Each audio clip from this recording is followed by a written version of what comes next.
Bonsoir, chers amis. C'est un plaisir pour moi et c'est vraiment inattendu. Quand M. Scandola a téléphoné, est-ce que vous prendriez la parole dans le cadre donc de bien des souvenirs?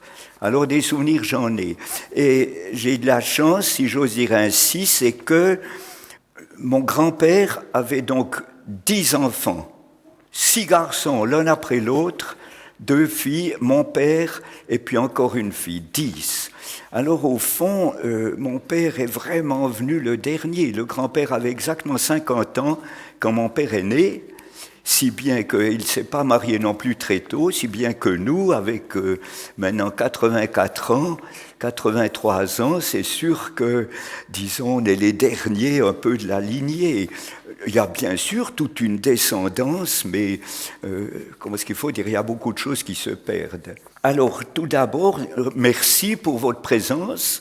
Vraiment, ça nous fait très plaisir, ça nous touche beaucoup, ça nous prouve que, oui, la famille Robert est quand même connue, elle est bien connue ici à Bienne. Et vous avez lu sur l'invitation, donc, un quart de siècle entre Le Jorat et Bienne. Alors, je suis sûr que vous vous posez des questions. Pourquoi un quart de siècle?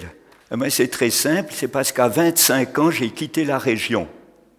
Alors ça fait un quart de siècle. Mais vous verrez que je vais plus en arrière et j'irai aussi plus en avant que les 25 ans que j'ai passés donc ici dans la région. Vous vous demandez pourquoi aussi entre Le Jorat et Bienne. Pourquoi Bienne? Mais c'est tout simplement parce que mon arrière-grand-père, Aurel Robert, après le décès de son frère aîné Léopold, le plus connu donc des Robert, est venu s'installer ici à Bienne. Et on s'est toujours posé la question pourquoi. Il s'est marié ici avec une Julie Schneider, une biennoise, absolument bilingue. Pourquoi est-ce qu'il est venu ici? Et on a réalisé que leurs 2 grands-mamans étaient sœurs. Donc ils se connaissaient, c'était des petits cousins. Et c'est comme ça qu'ils se sont installés ici. Mon grand-père, par exemple, est né dans la maison des Chapeaux-Tanner, ici à Bienne, donc à l'angle de la rue du Four et de la rue donc, de Nidau. Et pourquoi le Jorat? Eh bien, c'est parce que mon grand-père, qui habitait au Ried et qui aimait ce coin, il est né en 51, ils ont acheté ce Ried en 53, il avait 2 ans, c'est là qu'il a été élevé, et alors là, dans cette nature, il trouvait magnifique, mais ce qui le gênait, c'est que la ville de Bienne se développait terriblement avec l'industrie et il se sentait encerclé. Et c'est pourquoi il est allé dans la vallée d'Orvin et il a acheté à la bourgeoisie, et ça il fallait que ce soit mon grand-père pour que ça se fasse, parce que la bourgeoisie ne vendait rien, ce bout de pâturage au Jorat entre 2 fermes. Alors là, disons, ça allait encore. Qu'il a payé 2000 francs. Alors on dira, oui, c'est pas mal, mais pour 8000 mètres carrés, ça fait quand même que 25 centimes le mètre carré, donc c'est pas tellement exagéré. Et le Jorat, la maison, lui a coûté 30 000 francs. Et quand mon père l'a héritée, elle était toujours à 30 000 francs. Il fallait partager en 4. Les 3 sœurs, donc 2 ont renoncé à leur part, la 3e a voulu sa part. Et c'est comme ça qu'au fond, il a hérité le Jorat. Il a pu avoir le Jorat, donc franc, sans hypothèque. Ça, c'est juste simplement pour répondre à ces questions. Alors, avant d'entrer dans mes souvenirs vécus, j'aimerais quand même vous rappeler la belle époque. Vous avez tous entendu parler de la belle époque avant la Première Guerre mondiale. Et c'est là que l'hôtel de Macolin s'est construit avec le Funis. Je crois qu'il n'y aurait pas eu de Funis s'il n'y avait pas eu l'hôtel. Et en même temps, et ça nous étonne, en même temps, vous avez l'hôtel des Prés d'Orvin. perdu là-bas. Et c'est très intéressant parce qu'il y a une dépendance qui s'appelle la Bragarde, et de là, vous voyez les Alpes. Et c'est pour ça, parce que de l'hôtel, on ne les voit pas. Mais pourquoi est-ce que je vous dis ça? En 1914 déjà, les téléphones ont créé une ligne depuis l'hôtel de Macolin, à travers la forêt, dans la vallée d'Orvin, remontée jusqu'au pré d'Orvin. En 14. Et mon grand-père s'est branché, parce qu'il avait construit sa maison en 7, et en 14, on avait le téléphone au Jorat, et c'était le numéro 121. 121. Il y avait à la centrale une personne, une dame en général, qui pouvait tout écouter, et elle prenait, quand un téléphone venait, puis elle le mettait, vous demandiez le 250, puis elle enfonçait ça au 250. Et moi-même, j'ai connu les 4 chiffres, 61, 21.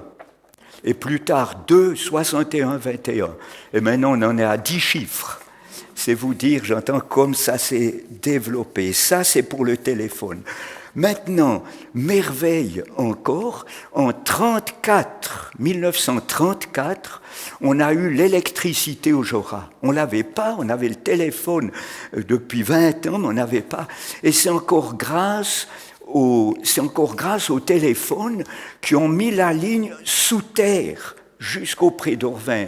Dans le rocher, là, les deux côtés, il fallait ouvrir toute la forêt et tout. Donc, ils ont mis la ligne sous terre et ils ont offert les poteaux au BKV. Et c'est comme ça que l'électricité est venue dans toutes les fermes du Jorat, aussi chez nous, donc depuis 1934. Je ne peux pas m'en souvenir, mais on me raconte que le premier jour était gratuit, alors ils sont allumés partout, puis ils sont allés voir dehors les lumières. Ça, c'est pour donc ce qui s'est passé avant. Il faut que je fasse attention de rester dans mes notes, sinon vous en aurez pour 1 heure. Alors, on peut dire que nous, nous qui sommes nés avant la Deuxième Guerre mondiale, c'est sûr que c'est nous qui avons vécu le plus de changements. Je me rappelle au Jorat par un beau dimanche d'été, mais depuis les prés d'Orvin, vers 4-5 heures de l'après-midi, depuis les prés d'Orvin, direction Évillard, dans les pâturages en face, c'était un cortège ininterrompu de Biennois à pied qui étaient allés donc manger dans une cimetière, qui avaient bu leur gentiane avec le café, et puis qui rentraient le soir jusqu'à Évillard pour prendre le funiculaire. Mais je ne voudrais pas exagérer, enfin, il me semblait que c'était des milliers, presque des centaines. Un groupe après l'autre, ça se touchait presque. Donc c'est pour vous montrer comme ça a changé. Il faut aussi dire que les routes, et là le Jura était quand même un peu abandonné, aucune route dans la vallée d'Orvin ni dans le plateau de Diès n'était goudronnée, aucune. Sauf dans le plateau de Diès, depuis la frontière du canton de Neuchâtel. Entre Nau et Lignières, tout à coup, la route était goudronnée, donc avant les années 30. Et mon père, qui allait assez souvent en vélo depuis le Jorat jusqu'à Saint-Blaise, où habitait sa maman, jusqu'en 1938, donc, c'est à ce moment-là qu'elle est décédée, alors il était tout content d'arriver sur une route goudronnée pour le reste de son voyage. Et j'ai vécu ça, j'étais en 3e année scolaire à Orvin, quand ils ont pavé le village. C'était pas pavé, c'était en 1942. Pendant la guerre, il paraît que c'était de ceux qui n'avaient pas de travail qui faisaient ça, et il semble que c'était les pavés d'Évillard, parce qu'ils ont goudronné à ce moment-là, et qu'ils ont hérité. Et alors, c'est comme ça. Oui, en tout cas, c'est ce que j'ai... Ça, c'est pas moi qui ai pu le trouver moi-même, c'est ce que j'ai entendu. Alors, ce qui est intéressant, c'est que ça nous amusait, nous, les enfants. Vous savez, il faut se représenter le village d'Orvin. L'école au milieu du village, donc, à la bifurcation de la route qui monte à Lamboin. Et en face, il y avait la Copée. Et vous voyez la largeur de route qui restait, et les enfants sortaient de l'école, enfin en trombe, au milieu de ce carrefour. Et alors, il n'y avait pas de préau. Donc, nous, à la récréation, à la grande récréation, mais on courait dans tout le village. Et quand il y a eu ce travail, ce chantier, on était au milieu de ce chantier. Alors, ce qui nous amusait, c'est que ces ouvriers étaient donc trois, l'un à côté de l'autre, 3 ou 4, suivant la largeur, et ils pavaient comme ça. C'est pour ça que c'est pavé en rond. Chacun faisait sa partie comme ça, et ils étaient sur des chaises à traire. Alors c'est sûr que ça nous faisait rire. C'est tabouret avec un seul pied, et puis la ceinture, et c'est comme ça, ils prenaient les pavés derrière, et puis ils avançaient à reculons. Et alors, ce que je me rappelle, c'est que moi, comme enfant, il y avait un rouleau compresseur qui me paraissait immense. Et un des grands s'amusait toujours à se mettre dans la roue arrière et puis avancer en même temps que faites ça aujourd'hui, j'entends. Faites ça comme un hamster, donc, mais naturellement plus lentement. C'est pour vous montrer, j'entends, c'était la liberté à l'époque, c'est vrai. Alors maintenant, il faut que je voie ici. Oui, les routes aussi. La route du Jorat, il y avait 3 portails à passer. Donc, au Jorat, le premier, pour le pâturage qui était là, au milieu, entre les 2 pâturages, celui du Jorat et de Lamboin, et à la Prèze, ça s'appelait comme ça, là où il y avait une ferme, dès que les champs commençaient, il y avait de nouveau un portail. Et ce qui arrivait souvent, malheureusement, c'est que les automobilistes ne refermaient pas le portail. Alors, les paysans, le matin, voulaient les chevaux pour descendre leur lait à Orvin, plus de chevaux. Ils étaient partis jusque du côté du Chasseral. Alors, ils venaient chez nous pour téléphoner, parce qu'on était les seuls à avoir le téléphone, pour que le laitier d'Orvin monte avec son camion pour chercher leur lait. C'était un monsieur Solberg. Et lui, il faisait, rendez-vous compte, toute la route de Regenette, maison par maison, avec les dames venaient avec leurs petits bidons des 2 côtés, vidaient ça. Vous voyez ça aujourd'hui, et ils donnaient le reste à la laiterie Haouri qui était dans le bourg. Enfin, c'est pour vous montrer. Et alors, le problème, c'est que en hiver, avec la neige, les routes étaient ouvertes avec un triangle en bois, tiré par des chevaux, des fois jusqu'à 6. Et alors, l'épaisseur de neige augmentait, tassait toujours plus. Quand on arrivait, ça c'est plus tard, quand on arrivait avec la VV, on roulait très bien là-dessus jusqu'au moment où ça commence à fondre. Et puis tout à coup, on enfonçait, puis le fond touchait. Il fallait aller chez le paysan chercher le cheval pour nous sortir. Mais pour vous dire, la route ne s'ouvrait que jusqu'au Jorat. Tout le défilé était fermé. De l'autre côté aussi, jusqu'à la prise, c'était fermé. Et c'est pour vous dire que, par exemple, il fallait attendre, mais pratiquement le mois de mai, jusqu'à ce que dans ce défilé étroit où il n'y avait presque pas de soleil, la neige est fondue. Avant la guerre, c'est qu'après la guerre, la première route qui a été goudronnée, c'est celle d'Orvin à Évillard, à cause de la poste. Parce que depuis 1946, on a la poste. Avant, il n'y avait que 2 taxis à Orvin.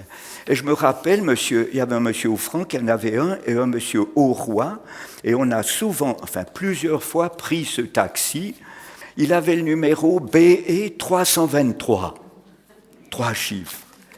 Et puis, c'est une Chevrolet qui me paraissait immense, immense. Et l'espace entre le siège avant et le siège arrière était très grand, et il y avait des strapontins C'était des petites chaises, si vous voulez, qui étaient pliées contre le dossier avant, qu'on tirait, et puis on levait le dossier comme ça.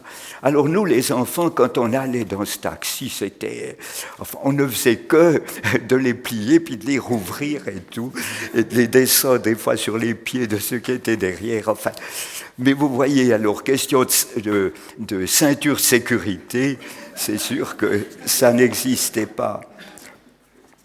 Jusqu'en 1938, nous avons passé, parce que la maison du Jorat était une maison d'été, elle n'était pas isolée. Et jusqu'en 1938, on passait les hivers à Saint-Blaise. Et c'est pour ça qu'on avait souvent besoin du taxi, parce que c'était tout un déménagement. On était 7, il y avait le grand-papa, le père de ma mère, mes parents, 4 enfants. Enfin, David est né en 1937, j'ose le dire, donc c'est sûr qu'il était tout petit là. C'était tout un déménagement. On déménageait même les poules. Et oui, on avait des poules, et on ne pouvait pas les laisser là. On déménageait même les poules. Elles n'ont jamais si bien pondu qu'à Saint-Blaise. Tous les jours, il y avait 10 poules, il y avait 10 œufs. Et on les vendait à la petite épicerie juste à côté qui nous donnait des restes énormes. Enfin, elles avaient à manger. C'est pour la petite histoire. Alors, en automne, bien sûr, on partait par le défilé donc à Saint-Blaise, mais au printemps-mars, il fallait revenir par Bienne, parce qu'on ne pouvait pas du tout passer par là, c'était fermé. Alors maintenant, pour nous, on a eu une jeunesse, ou disons une enfance, très très belle là au Jorat. C'était un paradis, on était toujours dehors.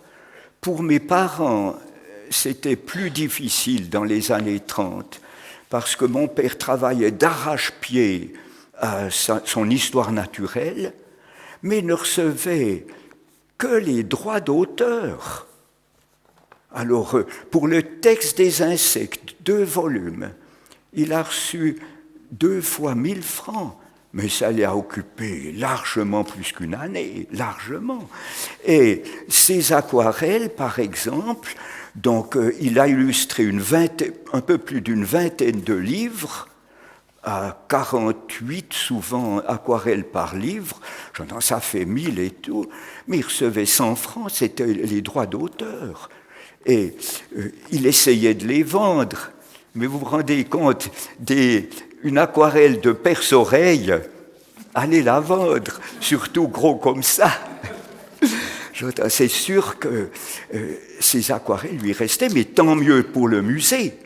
Tant mieux pour le musée, c'est là, on y reviendra, qu'ils les ont trouvées et puis qu'elles sont là, c'est sûr. C'est pour vous dire, donc, les années étaient difficiles, mais nous, comme enfants, on n'y voyait rien. On était heureux. Et il y avait un grand jardin, tous les légumes pratiquement venaient du jardin, il y avait un verger, tous les fruits venaient du verger, le lait, on l'achetait à la ferme en face, le paysan nous remontait le pain de la boulangerie, il y avait 2, 3 petites épiceries à Orvin pour les autres choses. Enfin, c'est, disons, comme ça qu'on vivait. Mais de temps en temps, bien sûr, il fallait bien descendre à Bienne, en particulier pour les souiller. Et là, il y avait la maison Schmid, à la rue Nidau. Et ce qui nous plaisait comme gamin, il y avait un appareil de rayon X où on mettait les pieds et puis on voyait nos os. Mais on y allait 10 fois. Je ne sais pas si aujourd'hui, comment on réagirait. Mais c'était comme ça. On voyait donc pour voir si le soulier était trop petit ou trop grand. Ça, c'est un des souvenirs. Un autre, on allait souvent chez Souris. Je ne sais pas si ça existe encore. Donc, pour la quincaillerie, on avait besoin de vis et de clous. Et puis, mon grand-père, qui venait toujours avec, alors mon grand-père, lui, il allait à la caisse d'épargne, qui était là, presque au Ruchely, donc en arrière, avec tous nos carnets pour faire inscrire les intérêts. Il me semble me rappeler que c'était 1,75. d'intérêt à l'époque. Mais tout se faisait à la main, tout était écrit dans le carnet à la main, et tout était calculé comme ça, avec des règles de 3. Il n'y avait pas de calculette. Alors pour nous, on attendait dans ce hall, ça n'en finissait pas. Mais après, alors la cerise sur le gâteau, c'est qu'on allait chez Père et Mère, c'était un petit room qui était en face du Rosius, et c'est là qu'on recevait alors un peu de sirop, puis qu'on recevait une pièce à 10 centimes. On était tout contents, et il fallait remonter, si possible, en tout cas au funi de 4 heures, avant donc que la nuit ne tombe, et puis qu'on rentre donc à la maison assez vite. Un souvenir du funiculaire, la première fois, j'ai eu une angoisse terrible. Jamais on va sortir de ce petit trou à la fin du tunnel. Et puis au fur et à mesure, ça s'écartait. Oui, comme enfant, là j'étais encore, je sais pas, j'avais 5-6 ans les premières fois qu'on marchait depuis le Jorat jusqu'à Évillard. Ensuite, alors ça c'est donc des souvenirs d'enfance. Alors plus tard, on a eu notre jeunesse, notre enfance était magnifique parce que le grand-papa Favre était instituteur retraité. Il avait été 43 ans instituteur à Valangin et c'est lui qui nous donnait l'école. Ma sœur Elisabeth n'est jamais allée à l'école d'Orvin. C'est le grand-papa qui est 1 heure par jour. Et alors, on connaissait une institutrice ici à Bienne qui l'a prise un hiver en pension chez elle, puis qui la prenait dans sa classe de 4e pour la préparer à l'examen, bien sûr, de l'école secondaire qu'elle a réussi.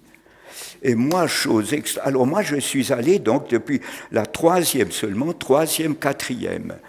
Et on avait un instituteur très, vraiment bien, M. Girardin, qui a été après à l'orphelinat de Courtelary, et c'est lui qui qui m'a préparé, j'étais le seul, à faire l'examen au progymnase, que j'ai réussi, mais un miracle. Un miracle, il n'était pas scolaire du tout. Alors, depuis qu'on était les deux, Elisabeth et moi, alors on faisait les courses, depuis le Jorat, à travers les pâturages, le long de la forêt, 4 kilomètres pour prendre le funiculaire ici à Évillard. Et on commençait l'école à 7 heures. Il fallait prendre le funiculaire de 6h30. De 6h30 pour arriver. Elle était à la rue de l'Union, c'est là qu'il y avait l'école secondaire des filles. Nous, c'était au progymnase. Alors, elle descendait en funi, mais nous, avec 2-3 copains des Villards, c'est sûr, on descendait à pied directement sur le progymnase. Le soir, par contre, c'est sûr qu'on descendait la rue des Alpes pour remonter en funiculaire, mais il fallait courir pour tâcher d'attraper le funiculaire de 4 heures. Et si on le loupait, ça faisait 20 minutes. Alors on était à 4h30 à Évillard, mais vous voyez en hiver, la nuit tombait. D'ailleurs, quand on commençait à 7 heures, au printemps, ça allait très bien jusqu'aux vacances d'été.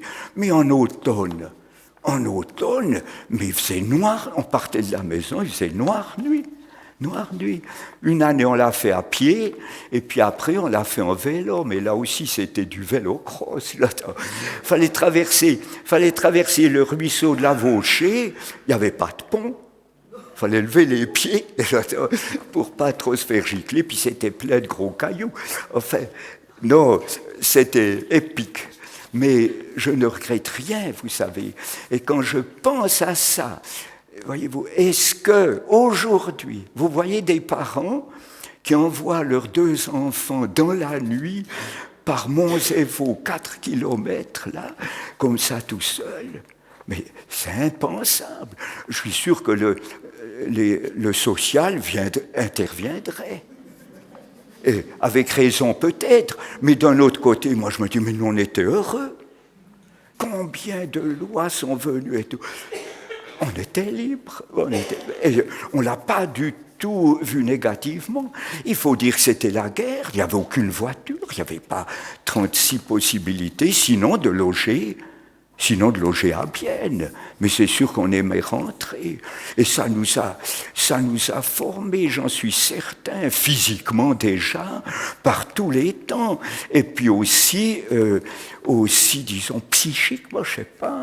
Et on a aussi appris, à s'aimer, on peut le dire, entre frères et sœurs, ouais, là, ensemble, toujours supporter tout ça. En tout cas, je ne regrette absolument rien. Je suis sûr que ça nous a donné pour la vie, oui, absolument, une ligne de conduite et tout.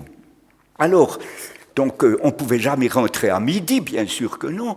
Alors, on allait dîner chez notre tante Marthe, à Évillard. On remontait avec le funiculaire, puis on allait dîner chez notre tante Marthe à Évillard. Il y avait ces deux filles à ce moment-là, Vivette et Daniel, qui étaient nos cousines. Et c'est comme ça, disons que là, on allait, oui. Et en hiver, quand les conditions étaient vraiment impossibles, alors on pouvait loger là. Mais on n'aimait pas tellement. Enfin, dès qu'on pouvait, c'est sûr qu'on rentrait. Pas du tout à cause d'elle, au contraire, mais enfin, vous voyez, on aime bien être... Non, on a vraiment eu une époque merveilleuse. Et pour vous montrer le funiculaire, l'abonnement qu'on avait pour les enfants, c'était une carte postale, comme une carte postale beige, avec 54 cases tout le tour. Et il perçait donc chaque fois une case. Ça coûtait 2,50 francs. Ça faisait même pas, à peine 5 centimes le passage. C'est là qu'on voit comme, oui, tout a changé.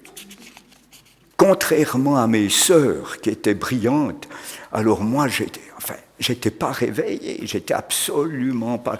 Je me suis traîné, on peut dire, d'une classe à l'autre, et pour finir, j'ai doublé. Alors, qu'est-ce que tu fais? Alors, qu'est-ce qu'on fait? Bon, j'étais de nouveau en deuxième, parce que ça se comptait à l'envers, donc de la première, après le premier trimestre, je suis retombé.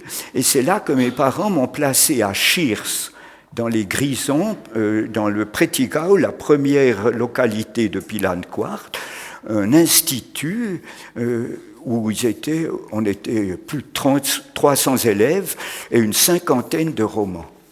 Et c'est là que j'ai passé une année. Et alors là, je me suis réveillé. On descendait de la chambre dans la salle. Il n'y avait même pas besoin de sortir. Alors c'est sûr que c'est une différence. C'est là que je me suis réveillé et je serais volontiers resté. Seulement, ça coûtait 3 000 francs par année. Pour mes parents, c'est un sacrifice. Surtout que mes sœurs, l'une après l'autre, étaient aussi en internat, donc à Dlémont, à l'école normale.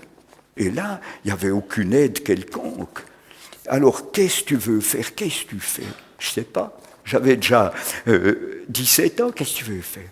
Moi, j'aimerais faire de la peinture et mon père n'a jamais voulu. Il m'a dit, si tu veux peindre comme moi, l'époque est passée. Il voyait déjà la peinture et la photo en couleur. Il le voyait parce qu'il était très difficile, ces aquarelles qui étaient imprimées en quadrichromie. Il les envoyait, il pouvait corriger, dire un peu plus jaune, un peu plus ceci et tout. Il voyait la qualité de l'impression et il se disait, c'est sûr qu'il y aura la photo en couleur. Alors, qu'est-ce que tu veux faire? Alors, pour finir, on s'est décidé, grâce d'ailleurs à un oncle, un frère de ma mère qui était architecte, et un cousin, Marc Robert, qui était dans le métier, qui nous ont encouragés. Je me suis lancé donc dans l'architecture. Alors d'abord, c'est une école à Lausanne qui nous préparait pour les Beaux-Arts de Paris. Alors là, j'ai bien vu, c'était pas pour moi. Ça fait qu'à 18 ans, avec mon père, on a cherché les architectes ici à Bienne pour faire un apprentissage. Personne. Je me rappelle de M. Bernasconi, je ne sais pas si ça vous dit quelque chose, c'était un grand architecte à l'époque. Alors, il regardait ses bulletins en fronçant les épaules, les sourcils, et puis il fait comme ça en passant. Ah, il y a un architecte là qui vient de s'installer, vous pouvez peut-être aller voir. C'était M. Jan-Peter Gaudi, je ne sais pas si ça vous dit quelque chose. Alors on va là, c'est un jeudi, on va là, Ah oui, tu peux commencer lundi. C'était en mars, ça fait que j'ai fait mon apprentissage chez lui. Il venait d'avoir eu le premier prix de l'école de Gaïsried, à Mâche. Et ça se construisait. Quand j'ai commencé, il y avait le patron, il y avait un technicien, un dessinateur et moi. C'était tout en allemand, mais j'entends, on s'y est mis. Et là, 3 ans. Et pendant ces 3 ans, ça s'est développé. Et c'est lui qui a eu aussi le premier prix de la plage de Nido. Et là, alors, là j'ai pu... Non, c'était extraordinaire. Je dessinais, puis c'est lui qui tirait au net. Pas tout, bien sûr, mais bien des choses comme ça. Et c'est mon père qui a aquarellé la perspective de cette plage. Comme ça, vue d'avion, lui, il avait été, Monsieur Gaudí, il avait été en Suède, et c'était un peu son style, ces maisons en bois, comme ça, réparties sous les arbres. C'était en automne, alors mon père a peint les arbres en teinte d'automne. Ça, c'est peut-être encore dans les annales de la commune de Nido, je ne sais pas. En tout cas, c'est là que ça... Et il a eu le premier prix aussi pour ça. Non, j'ai fait un apprentissage extraordinaire. Et de l'apprentissage, tout de suite, je suis allé au TEC. Ici, donc, technicum cantonal... Attendez, comment ça s'appelait, oui. Oui, technicum cantonal de Bienne, bilingue. On était 22 en tout, 7 romans et 15 suisses-allemands. Alors j'avais un avantage de comprendre l'allemand, parce que les professeurs, ceux qui étaient suisses-allemands, parlaient en suisse-allemand pendant un quart d'heure, et puis faisaient un petit résumé français de 5 minutes. Mais... non, on s'est tous débrouillés, on s'est bien sortis. Alors le temps que j'ai passé au TEC a été de ma vie certainement, disons, humainement parlant, un temps merveilleux, on était sans souci. Je pouvais, c'est pas pour me vanter, mais tout de suite, déjà en apprentissage, je faisais des permis de construire pour un entrepreneur de l'AEUT, un monsieur Sartori. Et vous voyez, là, c'était facile à l'époque. On ne demandait pas tellement de diplôme pourvu qu'on puisse présenter les plans. Mais ça me faisait des sous. J'ai d'abord eu une moto, après j'ai eu une 2 chevaux. Et tout le TEC, j'avais ma 2 chevaux. Et c'est depuis le jour, ah oui, c'était pratique, c'est sûr. Et là, alors, vraiment, les 2 premières années, c'était assez... Bon, il y avait... enfin, des mathématiques, il y avait un tas de choses, mais la 3e année, la dernière année, où on faisait surtout de la peinture et du projet, alors ça, c'est sûr, c'était merveilleux. J'ose vous le dire, mais maintenant, parce que c'était en 56, donc on a déjà fêté les 50 ans, on va fêter les 60 ans qu'on a été diplômés. On se promenait en blouse blanche, depuis le TEC qui était vers le Funy, jusqu'au Mercantile, pour prendre un café, ou même jusqu'à l'Odéon, pendant la pause, pendant la récréation de 10 heures. Le professeur était très, très gentil. Il nous donnait le matin un travail à faire. Il était dans sa petite chambre au fond de la classe. Et puis nous, on était marre seuls toute la journée. Et les Suisses allemands tout de suite se mettaient à tirer au net, magnifique, puis nous on discutait le coup ensemble, et puis à main levée, à 4 heures de l'après-midi, on faisait notre projet avec de l'aquarelle et tout, et en général on s'en sortait, ouais, en tout cas aussi bien qu'eux, puisque c'était réfléchi, enfin plus ou moins.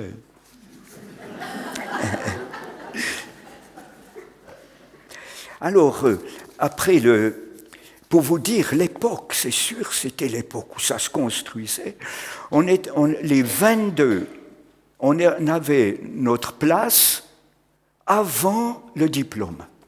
Ils venaient nous chercher. On avait tous notre place avant le diplôme, au risque que peut-être on le loupe, mais en général, on loupait le fort diplôme, comme on l'appelait, mais on ne loupait pas le diplôme.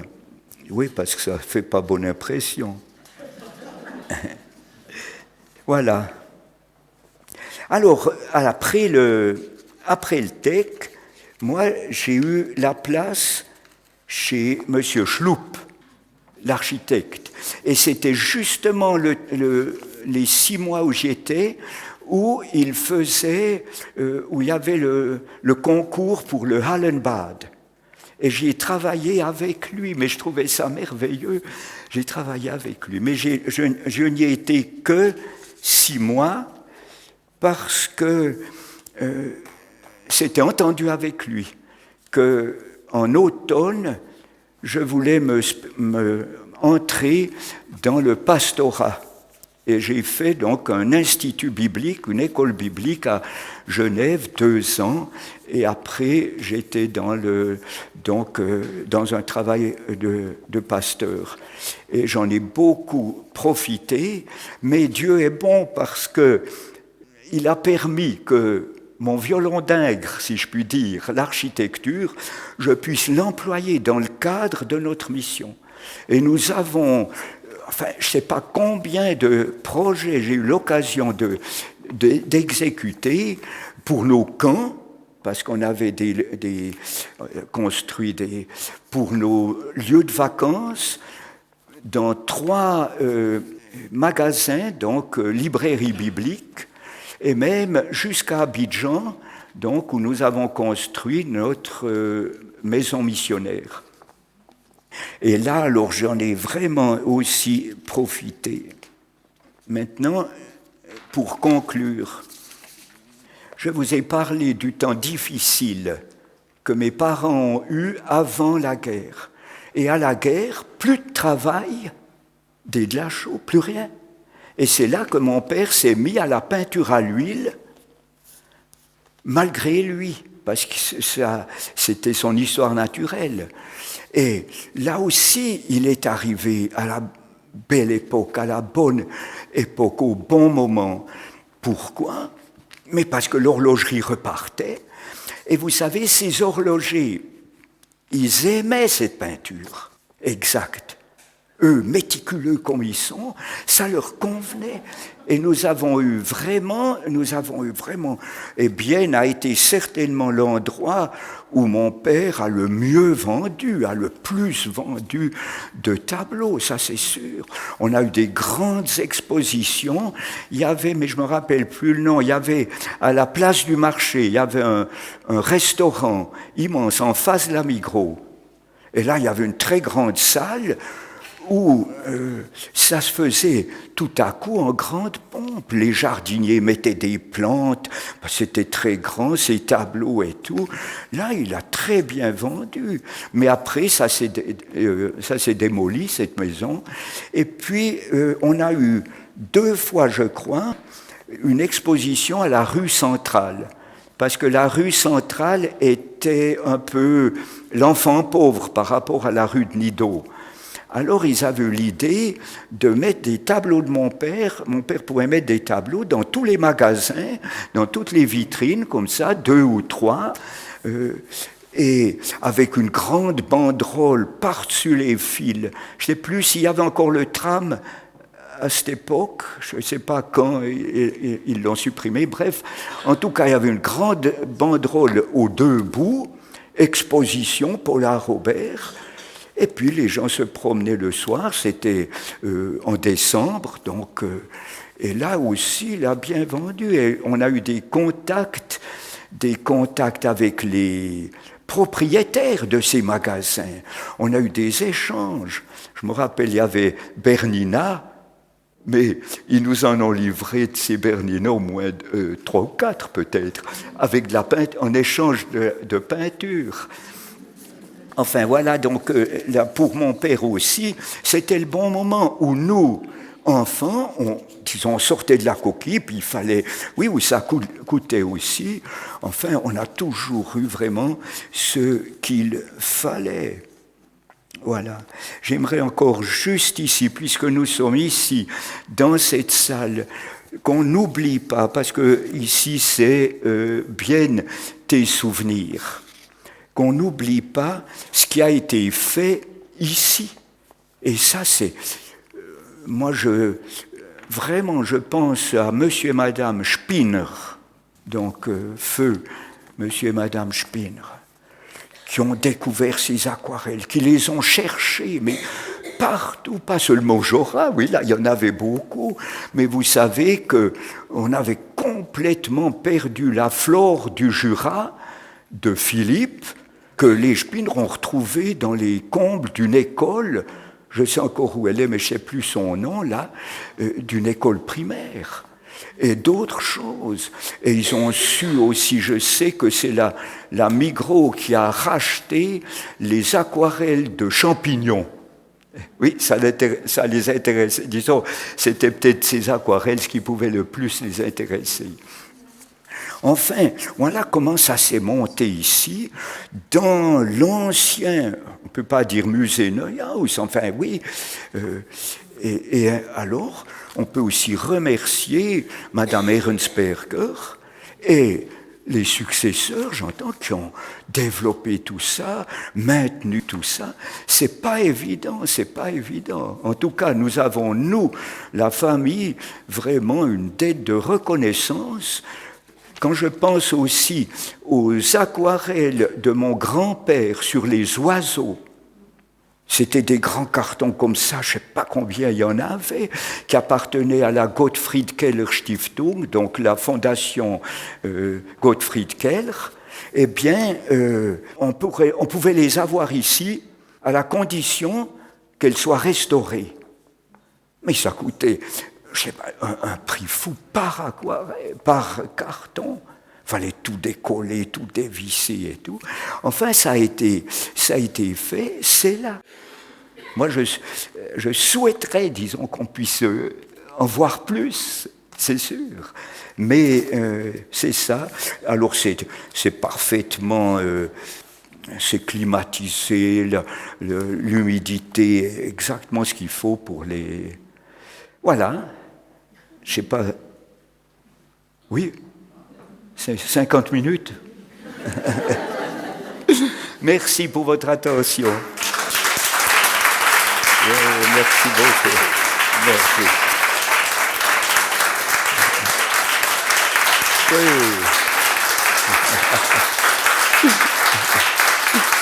Voilà. Voilà. Oui. Voilà. Ça sortait, je ne peux pas dire du cœur, mais en tout cas, c'était volontiers. Merci beaucoup, de rien. Votre exposé a entièrement satisfait votre attente.